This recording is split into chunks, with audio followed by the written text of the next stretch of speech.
আসসালামু আলাইকুম রহমতুল্লাহ। সুপ্রিয় দিনী ভাই ও বোন, গ্রামীণ স্কুলের পক্ষ থেকে আপনাদের এই কোরআন শিক্ষার আসরে অনেক অনেক মুবারকবাদ। তো এখন আমরা শিখতে যাচ্ছি মদের হরফ, যেটা আমাদের 10ম ক্লাস।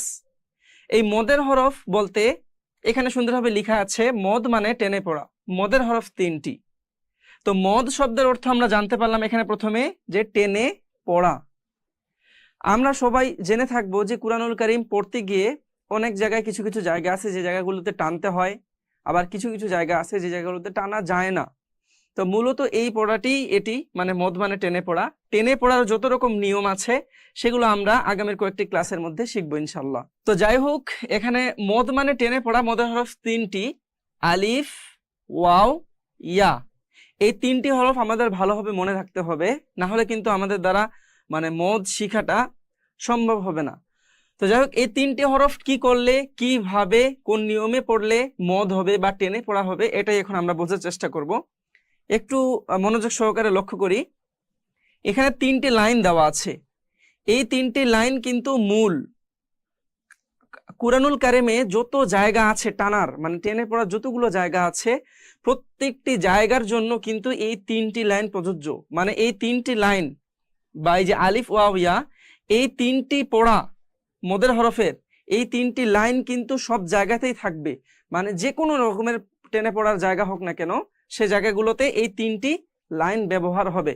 তো এই জন্য খুব ইম্পর্টেন্ট আমাদের জন্য এই 3টি লাইন আমাদেরকে মনে রাখতে হবে এবং মুখস্থ করতে হবে। তো লাইনগুলো কি কি একটু আমরা দেখে নেই। জবরের বাম পাশে খালি আলিফ, জবরের বাম পাশে খালি আলিফ মদের হরফ। জেরের বাম পাশে যোজমালা ইয়া মদের হরফ। পেশের বাম পাশে যোজমালা ওয়াও মদের হরফ। দেখুন, এগুলো এখন আমরা একটু এক্সাম্পল হিসেবে দেখব। যেমন এইখানে আছে জাল এবং এখানে জবর, তাহলে এটা কি হলো?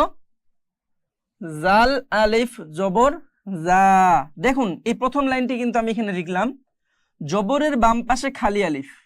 এই যে এটা জবর এবং তার বাম পাশে খালি আলিফ, এটা কিন্তু মদের হরফ। এখানে কোন হরফ আছে এটা কিন্তু দেখার বিষয় না, আমাদেরকে দেখতে হবে জবর আর জবরের বাম পাশে খালি আলিফ, তাহলেই মদের হরফ হবে। এবং দ্বিতীয় লাইনটি জের এর বাম পাশে যোজমালা ইয়া। দেখুন একইভাবে এই যে জের এবং বাম পাশে যোজমালা ইয়া, জাল ইয়া জের জি, এভাবে কিন্তু জিনিসগুলো বুঝতে হবে। দেখুন এই যে জের এর বাম পাশে যোজমালা ইয়া, দ্বিতীয় লাইনে যেটা বলা আছে এটাই কিন্তু আমি এখানে বোঝানোর চেষ্টা করলাম। এরপরে তৃতীয় লাইনে দেখুন পেশের বাম পাশে যোজমালা ওয়াও। পেশের বাম পাশে যোজমালা ওয়াও, এটা কেমন হবে? এই যে জাল পেশ জু আর এখানে যোজমালা ওয়াও। এই যে পেশের বাম পাশে যোজমালা ওয়াও, এই পেশের বাম পাশে যদি যোজমালা ওয়াও থাকে তাহলে এটা মদের হরফ হবে। তো মদের হরফ হলে কি করতে হয়? মদের হরফ হলে এক আলিফ টেনে পড়তে হয়। ইহাকে মদ্দে তবাই বলে। তো ইহাকে মদ্দে তবাই বলে, এই নামটা খুব গুরুত্বপূর্ণ না, আমাদেরকে এই 4টি লাইন মূলত মুখস্থ রাখতে হবে। এইটা মুখস্থ করার জন্য কয়েকবার আমরা একটু চর্চা করে নেই। জবরের বাম পাশে খালি আলিফ মদের হরফ। জেরের বাম পাশে যোজমালা ইয়া মদের হরফ। পেশের বাম পাশে যোজমালা ওয়াও মদের হরফ। মদের হরফ হলে এক আলিফ টেনে পড়তে হয়। এখন আমরা এখান থেকে কিছু এক্সাম্পল বা উদাহরণ দেওয়া আছে, এগুলো একটু চর্চা করব, যেন এগুলো চর্চা করার মধ্য দিয়ে এই মদের হরফটা আমরা শিখে যেতে পারি। এখানে সর্বপ্রথম আছে নুন আলিফ জবর না, বানান করতে হবে এভাবে, নুন আলিফ জবর না, এক আলিফ টানতে হবে। এক আলিফ টানা বলতে বিভিন্ন আলেমগণ বিভিন্ন রকম ভাবে এর উদাহরণ দিয়ে থাকে। যেমন আমরা সহজে যেটা বলতে পারি সেটা হচ্ছে 1 সেকেন্ড, বা একবার আলিফ বলতে যে সময়টি দরকার হয়, মানে সাধারণত থেকে একটু বেশি টানাটাকেই এক আলিফ বলে। এখানে নুন আলিফ জবর না, নুন ইয়া জের নি, নুন ওয়াও পেশ নু, না নি নু, এভাবে টানতে হবে। এরপরে বা আলিফ জবর বা, বা ইয়া জের বি, বা ওয়াও পেশ বু, বা বি বু, এভাবে টানতে হবে। তা আলিফ জবর তা, তায়া জের তি, তাওয়া পেশ তু, তা তি তু। সা আলিফ জবর সা, সায়া জের সি, সাওয়া পেশ সু, সা সি সু। জিম আলিফ জবর জা, জিম ইয়া জের জি, জিম ওয়াও পেশ জু, জা জি জু। হা আলিফ জবর হা, হায়া জের হি, হাওয়া পেশ হু, হা হি হু। এখানে যদি নরমাল কোনো হা থাকতো এবং পেশ থাকতো, সেটা কিন্তু হা পেশ হু বলতাম, কোনো টানতাম না। কিন্তু এখানে হা পেশ হু এর পরে আছে কি যোজমালা ওয়াও। আমরা জানি এই যে পেশ, এই পেশের বাম পাশে যোজমালা ওয়াও হলে মদের হরফ হয়, আর মদের হরফ হলে এক আলিফ টেনে পড়তে হয়। সেই জন্য আমরা এই পুরোটাকে টানতেছি। খ আলিফ জবর খ, খয়া জের খি, খওয়া পেশ খু, খ খি খু। দাল আলিফ জবর দা, দাল ইয়া জের দি, দাল ওয়াও পেশ দু, দা দি দু। শিন আলিফ জবর শা, শিনিয়া জের শি, শিন ওয়াও পেশ শু, শা শি শু।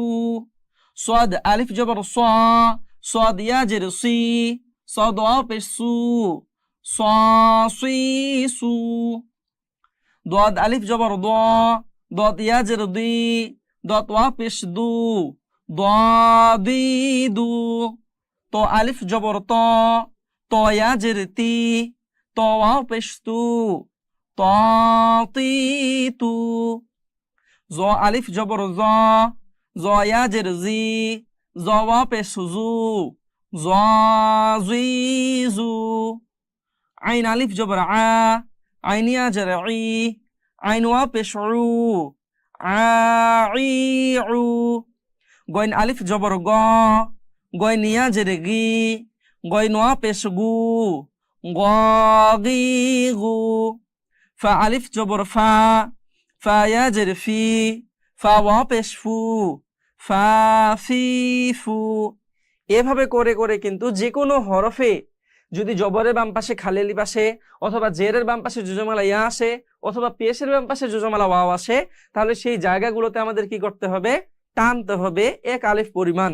এবারে আমরা একটু লক্ষ্য করি মদের হরফ দ্বারা গঠিত শব্দ, মানে যেই মদের হরফগুলো আমরা এতক্ষণ ধরে পড়লাম, সেগুলো দিয়ে যদি কোনো শব্দের মধ্যে থাকে, সেই পড়াগুলো যদি আমরা কোনো বড় পড়ার মধ্যে পাই, তখন কিভাবে পড়তে হবে সেটা আমরা একটু এই উদাহরণগুলো পড়ে পড়ে চর্চা করে করে শেখার চেষ্টা করি।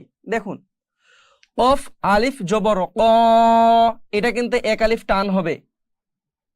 লাম জবর লা, এটা কিন্তু টান হবে না। তাহলে প্রথমটা টান হলো কেন? কারণ জবরের বাম পাশে খালি আলিফ আছে, এই আলিফের উপর জবর জের পেশ থাকলে কিন্তু সেটা টানের মধ্যে পড়তো না। এটা মদ হয়েছে কি জন্য? এই যে জবরের বাম পাশে খালি আলিফ আছে, এই জন্য কফটা মদ হয়ে গিয়েছে। তাহলে কফ আলিফ জবর ক, লাম জবর লা, লায়ে কোনো টান হবে না। কারণ আমরা পড়ছিলাম এক জবর এক জের এক পেশকে হরকত বলে, এবং নিচে লেখা ছিল হরকত তাড়াতাড়ি পড়তে হয়। তো ওই জন্য এই হরকতটাকে আমরা তাড়াতাড়ি পড়বো, এটা মদ এবং এটা হরকত। তাহলে কলা। এরপরে দেখুন, কাফ আলিফ জবর কা, নুন জবর না, কানা, এটাও এক আলিফ টান হবে, এটা টান হবে না। এরপরে দেখুন, খ আলিফ জবর খ, ফা জবর ফা, খ ফা, কেন টান হলো? এটা মদের হরফ হয়েছে, এই জন্য এক আলিফ টান। আর এটা কোনো মদের হরফ হয় নাই দেখে এটা টান হবে না। তা আলিফ জবর তা, বা জবর বা, তা বা। কফ ইয়া জের কি, লাম জবর লা, কিলা। দাল ইয়া জের দি, নুন জবর না, দিনা। সিন ইয়া জের সি, কফ জবর ক, সি ক। ফা ইয়া জের ফি, হা আলিফ জবর হা, দুটাই টান হবে। কারণ দেখুন এখানে জেরের বাম পাশে যোজমালা ইয়া, যেটা আমরা পড়েছিলাম জেরের বাম পাশে যোজমালা ইয়া, তাহলে এই জায়গায় টান হবে এক আলিফ। কেন? কারণ এটা মদের হরফ হয়েছে। তাহলে ফা ইয়া জের ফি, এক আলিফ টান। হা আলিফ জবর হা, এখানেও এক আলিফ টান, কারণ জবরের বাম পাশে খালি আলিফ আসছে। তাহলে ফিহা। শিন পেশ শু, হাওয়া পেশ হু, এটা টান হবে না কারণ এটা হরকত, আর এটা টান মদের হরফ, এক আলিফ টান। তাহলে সুহু, দাল দুই পেশ দুন, এটাও টান হবে না, সুহুদুন, এটা টান হবে না, মাঝখানে টান হবে এবং এটাও টান হবে না, সুহুদুন, এটাকেও টানা যাবে না। এটাকে অনেকে ভুল করে টানে কিভাবে, সুহুদুন বা সুহুদুন, কিন্তু প্রথমটা টান হবে না, সুহুদুন, এভাবে পড়তে হবে। তারপরে কফ পেশ উ, এখানে ভুল গেল কারণ আমি টানছি, কফ পেশ উ, টানা যাবে না, এটা কোনো টান হবে না। আইন ওয়া পেশ উ, উ, দাল দুই পেশ দুন, উ, দুন। এরপরে দেখুন ওয়া পেশ উ, জিম ওয়া পেশ জু, উজুহুন, উজুহুন। ওয়া জবর ওয়া, দাল ওয়া পেশ দু, ওয়াদুদুন, দাল দুই পেশ দুন, ওয়াদুদুন। এভাবে কিন্তু এই সবগুলো হরফ পড়তে হয়। এই শব্দগুলো আমাদেরকে আরো কয়েকবার প্র্যাকটিস করতে হবে, কেননা এগুলো যত আমরা প্র্যাকটিস করব তত তাড়াতাড়ি আমরা এগুলো আয়ত্ত করতে পারবো। যদি প্র্যাকটিস না করি, যতক্ষণ ক্লাস চলতেছে বা একবার ক্লাস করে বা যতক্ষণ আমি পড়ালাম ততক্ষণ একটু পড়লেই কিন্তু এগুলো আয়ত্তে আনা ততটা সহজ হবে না। আমাদেরকে চেষ্টা করতে হবে এই ক্লাস শেষ হওয়ার পরেও এই ভিডিওটি পজ করে হোক অথবা ভিডিওটি আবার একটু দেখে এই শব্দগুলো নিজে নিজে একটু সেই হিসেবে, যে হিসাবে আমি মদের হরফ শিখালাম ও হিসেবে যেই জায়গায় টান হবে সেই জায়গায় টানবো, যে জায়গায় টান হবে না সেই জায়গায় টানবো না। এভাবে করে এই নিয়মগুলো ফলো করে এগুলো একটু আমরা চর্চা করার চেষ্টা করি। তো আজকের ক্লাসে আমরা শিখলাম মদের হরফ, মদের হরফ কি, কাকে বলে, কিভাবে উচ্চারণ করতে হয়, কিভাবে পড়তে হয়, এই সব কিছু আমরা আজকের ক্লাসে শিখলাম। তো আজকের ক্লাস এই পর্যন্তই, দেখা হবে আপনাদের সাথে এর পরের কোনো ক্লাসে। ততক্ষণ পর্যন্ত ভালো থাকুন, সুস্থ থাকুন। আসসালামু আলাইকুম ওয়া রাহমাতুল্লাহ।